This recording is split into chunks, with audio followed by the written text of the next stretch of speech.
পরমাণু বিদ্যুৎ কেন্দ্র উদ্বোধন হলো। আমরা শুনলাম যে খালেদা জিয়া স্বপ্ন দেখছে, তারেক জিয়া বাস্তবায়ন করেছে। আমি ঠিক জানি না যে তারেক জিয়া হাতে কোনো আলাউদ্দিনের চেরাগ নিয়ে এসেছিল কিনা, যে তাপ পরমাণু তাপ বিদ্যুৎ কেন্দ্র হয়ে যা বললেই হয়ে যাবে, সেটা না। এর জন্য অনেক আয়োজন লাগে। 1961 সালে পাকিস্তান আমলে একটা বাজেটে বলা হলো দুটি পারমাণবিক বিদ্যুৎ কেন্দ্র করা হবে, একটা হচ্ছে পূর্ব পাকিস্তান, একটা হলো পশ্চিম পাকিস্তানে।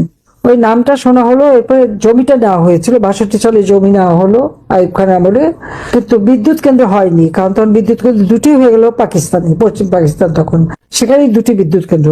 সেই তো ওই জমিটা পড়া।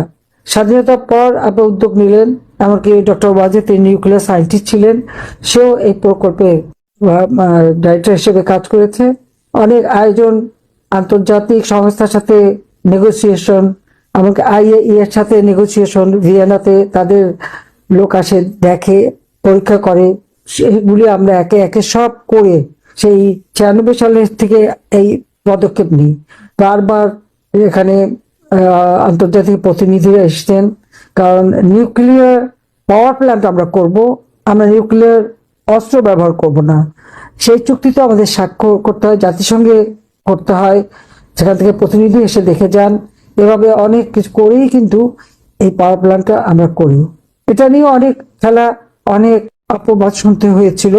তবে আজকে যখন আমার করা, যেমন র্যাডার, বাংলাদেশে আমাদের কোনো আন্তর্জাতিক র্যাডার এমন ছিল না যে আমাদের আকাশ ব্যবহার করছে কিন্তু সেখান থেকে বাংলাদেশ কিছু পাচ্ছে না। এই র্যাডারও কিন্তু থার্ড টার্মিনাল করার সাথে সাথে এই র্যাডারটা আমরাই করি। প্রথমে যখন টেন্ডার দেওয়া হয় এবং পিপিপিতে দেওয়া হবে বলা হয়, তখন এটা প্রায় 1800 কোটি টাকা লাগবে। এত টাকা লাগার কথা না। তখন আমরা এই সরাসরি ফ্রান্সের সাথে কথা বলি, কারণ ফ্রান্সের থ্যালাস গ্রুপ এই র্যাডারটা তৈরি করে দিয়েছিল পুরোনোটা, তো নতুনটাও আমি চেয়েছি তারা করুক। তখন তাদের সঙ্গে আলোচনা করে তখন মাত্র 600 কোটি টাকায় এই র্যাডার স্থাপনের কাজ আমরা শুরু করি। ফ্রান্স সরকার আমাদের সেই সহযোগিতা দেয়। আপনারা চিন্তা করতে পারেন যে কত টাকা আমরা বাঁচিয়েছি রাষ্ট্রের। যদিও শোনা যায় মেলা টাকা নাকি বাঁচার করে দিয়েছে, কিন্তু প্রত্যেকটা প্রজেক্ট আপনারা দেখবেন আমরা আলোচনা করে করে করে করে আমরা দাম কমিয়ে কমিয়ে আমাদের খরচ কমিয়েছি, এবং এর মধ্যে অনেকগুলি আমরা নিজের টাকায় করেছি। কারণ কোভিডের সময় আমাদের কিছু রিজার্ভ জমে যায়, সেখানে আলাদাভাবে একটা ফান্ড আমি করে দিই, ইনফ্রাস্ট্রাকচার ডেভেলপমেন্ট ফান্ড। তার মাধ্যমে টাকা দিয়ে পদ্মা সেতু থেকে শুরু করে বিমানে আমরা যে 11খানা প্লেন কিনলাম, 22টা প্লেন দিয়ে বিমান চলছে, এয়ারপোর্টের উন্নয়ন করা, আন্দারমানিক পায়রা নদী এগুলি ড্রেজিং করা, সবই আমরা করেছি। সেখানে কিন্তু অন্যের কাছে ধার নিতে হয়নি। বাংলাদেশ ব্যাংকে থেকে 1% ইন্টারেস্ট সার্ভিস চার্জ, যেই সোনালী ব্যাংকে টাকা দেওয়া হতো, সোনালী ব্যাংক 1% সার্ভিস চার্জে টাকা দিত। দুর্ভাগ্য যে পদ্মা সেতু টোলের যে টাকাগুলি, সেগুলি কিন্তু শোধ দেওয়া হচ্ছে না। কোনো প্রজেক্টে টাকা ঈদের দিনে 4 কোটি বা 12 লক্ষ টাকার উপর সেখানে টোল আদায় হয়, কিন্তু একটা টাকাও কিন্তু ট্রেজারিতে যায়নি, সেটা দিয়ে লোন শোধ হয়নি। বাংলাদেশে এখন বিভিন্ন জায়গা থেকে যত লোন নিয়েছে, কোনো লোনই কিন্তু ইউনূস সরকারও শোধ দেয়নি, তারেকও দিচ্ছে না। অর্থাৎ ঋণের বোঝাটা বাঙালির মাথার উপরে চেপে রেখেছে। অর্থনীতি আজকে ধ্বংসের পথে, যেখানে 7%-এর কাছাকাছি আমাদের আমরা জিডিপি রেখে এসেছিলাম, 450 বিলিয়ন মার্কিন ডলার, যা 2006 সালে ছিল মাত্র 70 বিলিয়ন মার্কিন ডলার। সেই 70 বিলিয়ন মার্কিন ডলার বিএনপি আমলে ছিল, সেটাকে আমি 450 বিলিয়ন মার্কিন ডলারে উন্নীত করেছিলাম।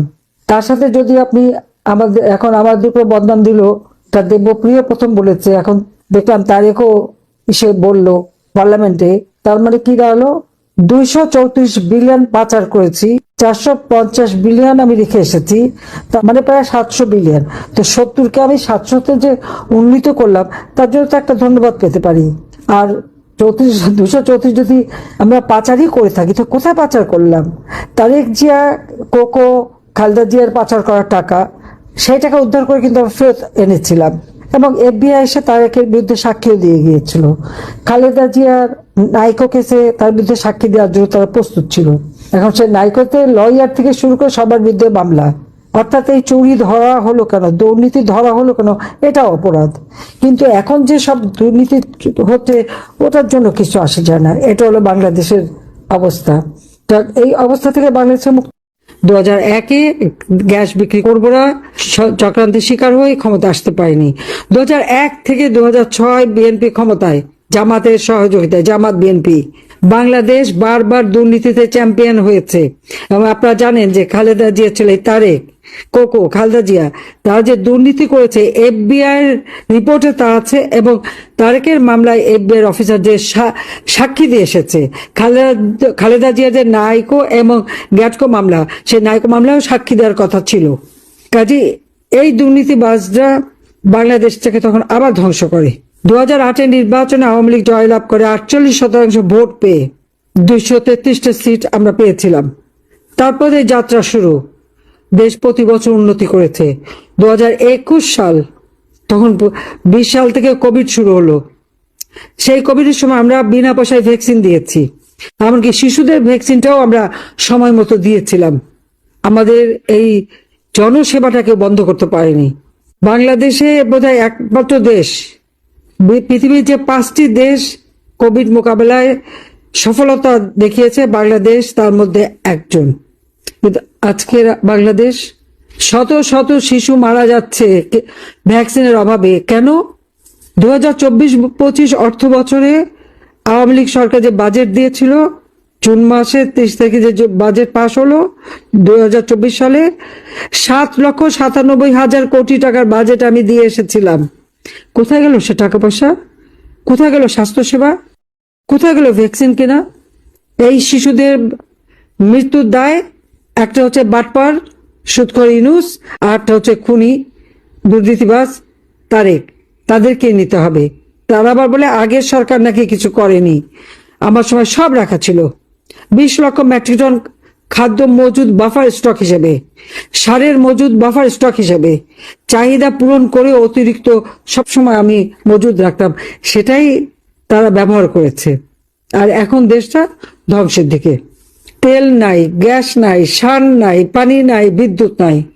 আমি তো ঘরে ঘরে বিদ্যুৎ দিয়েছি, কেন বিদ্যুৎ থাকবে না? কোথায় গেল? এলএনজি কেনা টাকা, ডিজেল কেনার টাকা, কয়লা কেনার টাকা সব ছিল বাজেটে, কেন কেনা হয়নি? ভারতের থেকে, আসাম থেকে নুমালীগড়ের পাইপলাইনে আমরা ডিজেল আনতাম পার্বতীপুর ডিপোতে। পার্বতীপুর ডিপো থেকে নাটোর ডিপোর পর্যন্ত প্রজেক্ট নিয়েছিলাম, সেটা বন্ধ করে দিল ইউনূস ক্ষমতায় এসে। আজকে তো সেই তেলের উপরই তো নির্ভর করে চলতে হচ্ছে। তখন তো আমার বিরুদ্ধে অনেক বদনাম করা হয়েছিল। এটাই আমাদের দুর্ভাগ্য, যতই ভালো কাজ করি বদনামের শিকার হতে হয়। 1400 মানুষকে হত্যা করেছি, জাতিসংঘের রিপোর্টে দিল। আমি বারবার বলেছি, কই জাতিসংঘ কি দেখাতে পেরেছে? ওই রিপোর্টে নাম দিতে পেরেছে তারা? আমি কেন হত্যা করতে যাব? আমি কাউকে হত্যা করিনি। এই হত্যা যে এখন আজকে বের হচ্ছে, স্নাইপার রাইফেল কাঁধে হাতে ছিল, একের পর এক লাশ কারা ফেলেছে? তারেক লন্ডন থেকে পরামর্শ দিয়েছে, আর ওখানে বসে ইউনূস এই হত্যাকাণ্ড চালিয়েছে। 2024-এর 15 জুলাই থেকে যে সমস্ত হত্যাকাণ্ড, অগ্নিসন্ত্রাস যা যা শুরু হয়েছে, যারা এই ঘটনার সঙ্গে জড়িত তাদেরকে দায় মুক্তি দেওয়া হয়েছে, আর মামলা দেওয়া হয়েছে সব আওয়ামী লীগের নেতা কর্মীদের বিরুদ্ধে। আমার তো শাস্তি দিয়ে দিয়েছে, মৃত্যুদণ্ডই দিয়ে দিয়েছে। আমি জানি 15 আগস্ট আমার বাবা মা ভাই সবাইকে হত্যা করেছিল, আমরা 2 বোন বেঁচে ছিলাম। কাজে আমাদের উপরেই তাদের যত রাগ ক্ষোভ। কাজে আমি আমাদের 2 বোনের 5টা ছেলে মেয়ে সবার বিরুদ্ধে মামলা। 10 কাঠার একটা প্লট নেওয়ার জন্য আমার 36 বছর সাজা। বাহ, চমৎকার। তাহলে সরকার প্রধান হিসেবে প্লট দেবার যে আইনটা রয়েছে, সেখানে একটা ক্লজ রয়েছে, ওটা বাতিল করে না কেন? ওটা বাতিল করে তারপর আমাদের শাস্তি দিক। তাহলে তো সবার ওই খালেদা জিয়া যে গুলশানে সরকারি সম্পত্তি নিয়েছে 1 টাকায়, যেটা তারিখ যে এখন থাকে, ওই বাড়ি 1.5 কাঠার উপর, 1.5 বিঘার উপর প্রায় 30-35 কাঠা জমি, ইউনূসের 4080 কাঠা, তো সবই তো বাতিল হওয়া উচিত। যাক, আমি আর সে কথা বলছি না। আমি আজকে একটু বলবো যে আজকে বাংলাদেশের মানুষ অত্যন্ত কষ্টে আছে। আমি একটু ঐতিহাসিক পটভূমিতে তুলে ধরলাম, কারণ এই ইতিহাস অনেকেই জানে না, কারণ ইতিহাস বিকৃত করা হচ্ছে, মুছে ফেলা হচ্ছে। ইতিহাস মুছে ফেলা যায় না। আজকে সকলকে একসাথে সোচ্চার হতে হবে। এই জাতিসংঘের সামনে আপনাদের দাঁড়াতে হবে, স্টেট ডিপার্টমেন্টের কাছে যেতে হবে যে কেন আওয়ামী লীগকে ব্যান করবে। আওয়ামী লীগকে ব্যান করবার কোনো অধিকার তাদের নাই। অবৈধভাবে ক্ষমতা দখলকারীরা এখন ক্ষমতায়, আর নির্বাচন নামে একটা প্রহসন নির্বাচন, এই নির্বাচনে কে ভোট দিয়েছে? সব তো 12 ফেব্রুয়ারি ভোট হয়ে গেছে আগের দিন সন্ধ্যায়, সান্ধ্য ভোটে জয়লাভ করেছে, এখন কেউ কথা বলে না। সাংবাদিক নির্যাতিত, 10 জন সাংবাদিককে হত্যা করা হয়েছে। কেন আন্তর্জাতিক সাংবাদিক সংস্থাগুলি এখন চুপচাপ? আমার প্রশ্ন। আইনজীবীদের পিটিয়ে হত্যা করলো, চিন্ময় প্রভুর জন্য দাঁড়ালো কেন? সেই জন্য তাকে কুপিয়ে হত্যা করলো। প্রকাশ্য দিবালোকে রাস্তায় ফেলে আওয়ামী লীগ কয় কেন?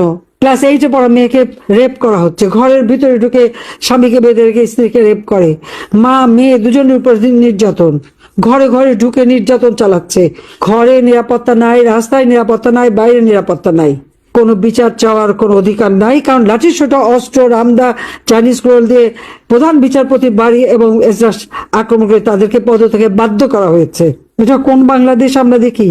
আর তারপরে এখন মানুষের হাহাকার, কৃষক সার পায় না, 5-5টা সার কারখানা বন্ধ, বিদ্যুৎ পাচ্ছে না, লোডশেডিং, তেল নাই, পেট্রোল পাম্প আপনার সামনে গ্যাসের জন্য, পেট্রোলের জন্য লোক দাঁড়িয়ে আছে, আপনারা দেখতে পাচ্ছেন, অথচ বিদ্যুতের বকেয়া টাকা পাও না। এমনকি পদ্মা সেতু টোল ঈদের দিনে প্রায় 4,12,00,000 টাকা উঠেছে টোল, কিন্তু 1 পয়সা শোধ দেওয়া হচ্ছে না। শেয়ার মার্কেট টাকা গায়েব, কারা খাচ্ছে এগুলি? কোথায় চলে যাচ্ছে? এখনো ইনুস বসে আছে, ইনুস সেন্টার এখনো চালু, সেখান থেকে যত অপপ্রচার চালানো হচ্ছে, আর সেই সাথে সাথে তার দোসর এখন ক্ষমতায়, আর এক মানে বাটপাড়ের সাথী এখন খুনি তারেক আইবি রহমানের হত্যাকারী, সে এখন ক্ষমতায়, তারা বসে বসে মজা লুটছে, আর দেশের মানুষ হাহাকার করে। যখন টিকার অভাবে শিশু মরে, তারেক যায় তার মেয়েকে নিয়ে সিনেমা দেখতে, মেয়ে বউ নিয়ে থিয়েটার দেখতে, তারা থিয়েটার দেখে আনন্দ করে, আর সন্তান হারিয়ে মায়ের কান্না। আজকে বাংলাদেশে আকাশ বাতাস পিতাহারা সন্তানের কান্না, সন্তান হারা পিতা কান্না, ভাই হারা বোনের কান্না, বোন হারা ভাইয়ের কান্নায় আকাশ বাতাস ভারী। লাশ পাওয়া যায় পুকুরে, লাশ পাওয়া যায় নদীতে, লাশ পাওয়া যায় যেখানে সেখানে। প্রায় 10,000-এর উপর নেতা কর্মী আওয়ামী লীগের, তাদেরকে হত্যা করেছে, গুম করেছে, যাদের আগুন দিয়ে পুড়িয়েছে, মেরে লাশ ভাসিয়ে দিয়েছে নদীতে, তাদের নাম ঠিকানা পর্যন্ত পাওয়া যাচ্ছে না। এই 32 নম্বরে আগুন দেওয়ার পরে রাস্তার উপর লাশ পড়েছিল, কারা তারা? নাম পাওয়া যায়নি। এই কোন বাংলাদেশ? বাংলাদেশ তেমন ছিল না। বাংলাদেশে মানুষের জীবনে শান্তি ছিল, ঘরে ঘরে আলো ছিল, রোগে চিকিৎসা ছিল, সময় মতো টিকা দিতাম, সময় মতো বই দিতাম, বৃত্তি দিতাম, মানুষের জীবনটা উন্নত হয়েছিল। দারিদ্রের হার 18%-এ নামিয়ে এনেছিলাম, হত দারিদ্রের হার 5%-এ নামিয়েছিলাম, বেকারের সংখ্যা মাত্র 3% ছিল, কোভিডের জন্য 5% হয়েছিল। আজকে ইন্ডাস্ট্রি বন্ধ, কাজ বন্ধ, তরুণরা কাজ পাচ্ছে না, বেকার সমস্যা মাথা চাড়া দিয়ে উঠেছে। দিনমজুর, রিক্সাওয়ালা যা কামাই করে তা দিয়ে একটা টাকা কিছু খেতে পারে না। কৃষি শ্রমিক আওয়ামী লীগের আমলে যে টাকা কামাই করতো, সেটা দিয়ে অন্তত তার 3 বেলা খাবার হয়েও হাতে টাকা থাকতো, এখন নাই, চারিদিকে হাহাকার। এই অবস্থা চলতে দেওয়া যায় না। আর আওয়ামী লীগকে ব্যান করবার তাদের কোনো অধিকার নাই। আওয়ামী লীগ আছে, আওয়ামী লীগ থাকবে, এবং আওয়ামী লীগই এই বাংলাদেশের মানুষের জীবনে আবার বাংলাদেশের মানুষকে উন্নত সমৃদ্ধ করবে। 41 সালের মধ্যে স্মার্ট বাংলাদেশ আমরা গড়ে তুলবো, ইনশাল্লাহ আমরা তা করতে পারবো। সবাইকে ধন্যবাদ। জয় বাংলা, জয় বঙ্গবন্ধু, বাংলাদেশ চিরজীবী।